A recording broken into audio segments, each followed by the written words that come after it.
States of equilibrium, यानी ये बात तो हम जानते हैं कि इक्विलिब्रियम जो है वो इस बात को कहा जाता है कि अगर एक बॉडी जो है अगर रेस्ट पोजीशन में है और उसके ऊपर तमाम फोर्सेस का इफेक्ट जो है वो जीरो हो जाए, यानी नेट फोर्स का इफेक्ट जीरो हो, और साथ ही जो है वो नेट टॉर्क का इफेक्ट यानी तमाम टॉर्क्स का अगर सम किया जाए वो भी जीरो हो जाए, या बॉडी इसी तरह से अगर जो है यूनिफॉर्म मोशन में और फिर ये दोनों कंडीशन उस पर एग्जिस्ट कर रही हो, तो हम कहते हैं बॉडी इक्विलिब्रियम में है। लेकिन अब स्टेट्स ऑफ इक्विलिब्रियम क्या होते हैं जी? कि स्टेट्स ऑफ इक्विलिब्रियम का मतलब यह है कि आप कितनी देर तक एक बॉडी को इक्विलिब्रियम की उस हालत में, यानी वो अपनी उस हालत में वापस आ सकती है या नहीं आ सकती, हम ये कह सकते हैं। यानी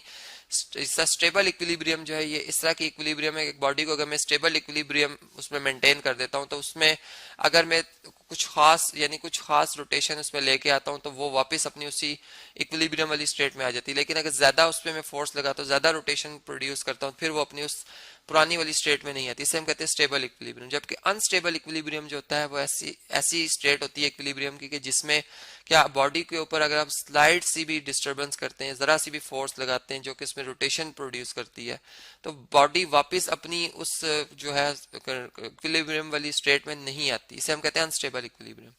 जबकि न्यूट्रल इक्विलिब्रियम ये होता है कि आप अगर बॉडी के ऊपर फोर्सेस लगाते हैं और वो फोर्स यानी उसमें रोटेशन प्रोड्यूस करते हैं, उसमें डिस्प्लेसमेंट या डिस्टेंस कवर कराते हैं, पोजीशन चेंज कराते हैं, लेकिन बॉडी जो है वापस अपनी उसी तरह की जो स्टेट होती है इक्विलिब्रियम की उसी में वापस आ जाती है। इसे हम कहते हैं कि न्यूट्रल इक्विलिब्रियम है। तो अब हम अगर इन तीनों बातों को वन बाय वन समझें तो सबसे पहले चले हम स्टेबल इक्विलिब्रियम को देखते हैं कि हमारी आम लाइफ में हमें वो कौन से ऑब्जेक्ट हैं जो कि स्टेबल इक्विलिब्रियम की स्टेट में मिलते हैं। जैसे मैं बात करता हूं कि मेरे पास अगर कोई एक ईंट का टुकड़ा है या कोई ईंट को अगर हम ऑब्जर्व कर रहे हो, तो अब अगर इस पोजीशन पे ईंट पड़ी हुई है तो ये अभी अपनी स्टेबल इक्विलिब्रियम पे है। यानी अगर मैं देखूं तो इस वक्त इसका जो वो पॉइंट जहां से इसका होल जो हम कह सकते हैं वेट जिस पॉइंट पे एक्ट कर रहा है, जिसे हम सेंटर ऑफ ग्रेविटी कहते हैं, कि इस पॉइंट के ऊपर अगर मैं इसे ईंट को उठा लूं तो ये ईंट बैलेंस रहेगी। ये बेसिकली इसका सेंटर ऑफ ग्रेविटी इस पॉइंट से अगर हम देखें तो ये इस वक्त इस पोजीशन पर ये पॉइंट इसका यहाँ पे लाई करता है। ठीक है, ऐसे मैं नोट कर लेता हूँ जी, ये ए पॉइंट है। अब ऐसा है कि हमने देखना है कि ये स्टेबल इक्विलिब्रियम को मैं स्टेबल इक्विलिब्रियम क्यों कह रहा हूँ, कि अगर मैं इस पे एक फोर्स लगाता हूँ इस ऑब्जेक्ट के ऊपर, मैंने यहाँ से एक अपवर्ड फोर्स लगाई जो कि फॉर एग्जांपल मैं कहता हूँ 50 न्यूटन की फोर्स है। अब क्या होगा कि ये ऑब्जेक्ट जो है वो फर्ज करें कि इस तरह से ये ईंट का टुकड़ा इस तरह से हमें अब नजर आता है, और इसमें अब इसका सेंटर ऑफ ग्रेविटी जो है वो अपनी जो है पोजीशन चेंज कर देगा। यानी यहाँ पोजीशन मींस के इसकी ये जो ये इस वक्त इस जमीन से कुछ कम हाइट पर और इस वक्त ये जमीन से ज्यादा हाइट पर है, ये A1 हाइट पर आ गया है। और इस तरह से अगर मैं यहाँ से एक वर्टिकल लाइन ड्रॉ कर दूं तो ये भी हमें नजर आ रही है जो कि इसकी बेस में से ही गुजर रही है। इसकी क्या जी, बेस, ये हमने बेस रखी थी इसकी बेस साइड,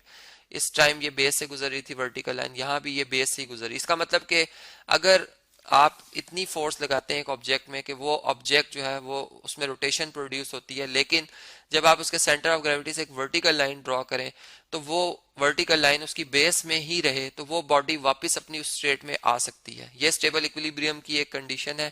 कि जिसमें हम एक बॉडी को देख सकते हैं कि वो किस हद तक जो है वो अपनी स्टेबिलिटी कायम कर सकती है या रख सकती है। जैसे अगर हम थर्ड अब देखें, थर्ड अगर चलें इस तरह से, मैं इसी के नीचे इसको कंप्लीट करता हूँ। इस तरह से है कि अगर मैं इसमें और ज्यादा डिस्टरबेंस जो है वो क्रिएट करता, मैं इस ऑब्जेक्ट को और ज्यादा डिस्टर्ब करता और ये ऑब्जेक्ट जो है वो फर्ज करें कि इस तरह से ये इस पोजीशन पे आ जाते हैं, बहुत ज्यादा फोर्स लगा देता मैं इस पे। तो अब अगर हम देखें तो इसका जो सेंटर ऑफ ग्रेविटी है वो इस हाइट पर आ गया, यानी पहले की निस्बत तो और ज्यादा हाइट पर आ गया। ए इसको डबल प्राइम कह देते हैं। और इस टाइम अगर मैं एक वर्टिकल लाइन ड्रॉ करता हूं तो इसकी बेस जो मैंने पहले रखी थी बेस साइड, वो बेस ये थी जी, जो कि इसकी बेस से बाहर निकल चुकी है। तो इस टाइम अगर हम देखें तो ऑब्जेक्ट जो है वो अपनी अब उस वाली कंडीशन में जो कि ये वाली पहले वाली हालत थी इसमें नहीं आ सकता। यानी अब ये क्या होगा, ये इस तरफ को गिर जाएगा, ग्रेविटी की वजह से इसमें एक टॉर्क प्रोड्यूस होगा और ये इस तरह से इसकी नई पोजीशन जो है इस ब्रिक की इस तरह की बन जाएगी। यानी इसमें हम ये कहते हैं कि स्टेबल इक्विलिब्रियम में जो मैंने बात की थी कि स्टेबिलिटी जो है वो कुछ हद तक यानी कुछ फोर्सेस की मिकदार तक वो रहती है, और ज्यादा फोर्स लगा दी जाए तो वो स्टेबिलिटी खत्म हो जाती है। तो वो हमने देखा कि वाकई जो है वो खत्म हो जाती है। और इसमें अगर हम एक एक इसमें एक पॉइंट देखें जो मेन पॉइंट है कि इसमें एक बॉडी स्टेबल इक्विलिब्रियम में होती है तो उसका जो सेंटर ऑफ ग्रेविटी होता है उसकी हाइट सबसे लोवेस्ट होती है उसकी तमाम न्यू पोजीशन की मुकाबले में। यानी जब मैंने इस पे फोर्स लगाई, इसमें रोटेशन, अब इसका जो सेंटर ऑफ ग्रेविटी वो कुछ हायर या हाईएस्ट पॉइंट की तरफ चला गया है, और इसी तरह से और हाई और हाई, और फिर एक वक्त आया कि वो बिल्कुल वो इस तरफ को टिल्टेड हो गया, वो इस तरफ को कलाबाजी खा गया और उसकी नई पोजीशन आ गई। तो इस तरह से ये स्टेबल इक्विलिब्रियम को हमने देखा। अब हम देखते हैं कि हमारे पास जो अनस्टेबल इक्विलिब्रियम है वो क्या होता है। देखें जी, अनस्टेबल इक्विलिब्रियम कुछ इस तरह का है कि मैं इस तरह से बात करता हूँ, जैसे एक पेंसिल लेते हैं और हम इसको एक बड़ी यानी महारत के साथ जो है वो एक इसकी नोक के ऊपर इस तरह से इसको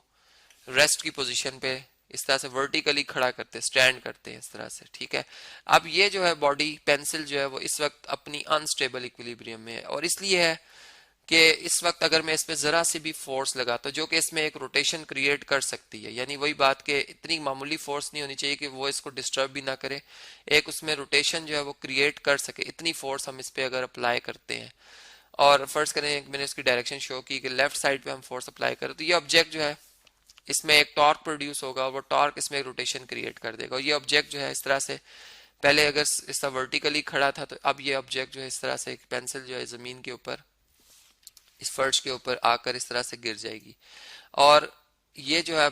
बॉडी अपनी उस वाली वापस उस वाली पोजीशन में या उस वाली हालत में नहीं आ सकती जो कि जिस पोजीशन पे हमने इसे इक्विलिब्रियम की इस स्टेट में रखा था। यानी इस वक्त इसकी एक इक्विलिब्रियम की एक न्यू स्टेट आ गई जिसे हम स्टेबल इक्विलिब्रियम कहेंगे, क्योंकि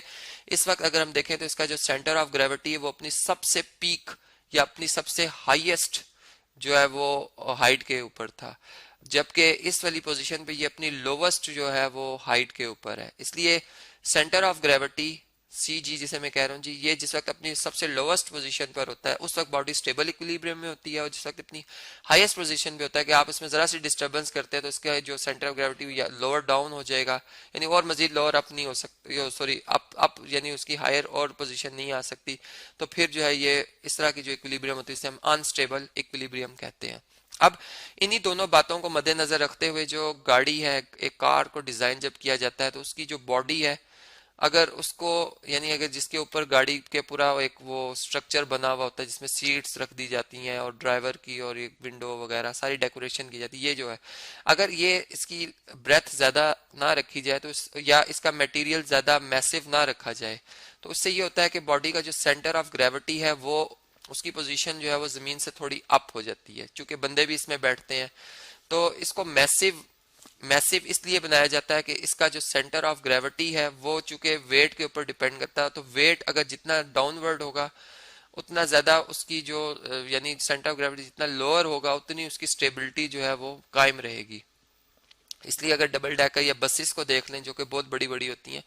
उनकी बेस जो है वो काफी उसमें मैसिव यानी उसको काफी भारी बनाया जाता है, इसलिए